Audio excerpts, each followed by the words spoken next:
আসুন আন্টি।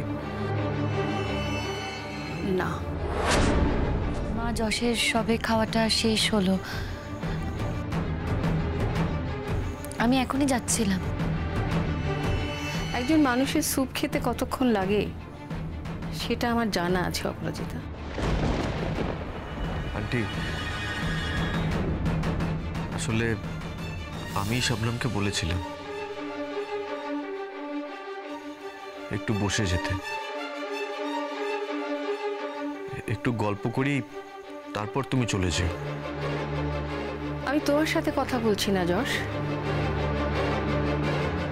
আমি এখানে আমার ছেলের বউয়ের সাথে কথা বলছি। দেখো তুমি অসুস্থ, বাবু তোমাকে এখানে নিয়ে এসেছে, ও তোমাকে এখানে থাকতে বলেছে, ও তোমার চিকিৎসা করছে। বাবুর ইচ্ছেকে তো আমি অসম্মান করতে পারি না। মা, মা তুমি কিন্তু আমাকে ভুল বুঝছো।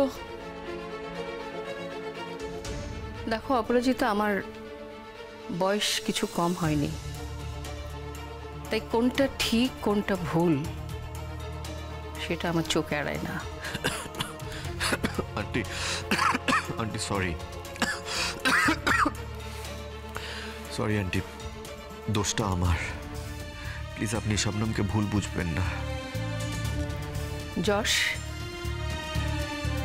আমি তো তোমার সাথে কথা বলছি না, তুমি তাড়াতাড়ি সুস্থ হয়ে ওঠো। তবে হ্যাঁ, আমি যখন আমার ছেলের বউয়ের ঘরে ঢুকি তখন ঢোকার আগে নক করি। আমাকে মাথায় রাখতে হবে এখন থেকে তোমার ঘরে ঢুকতে গেলেও আমায় নক করে আসতে হবে। মা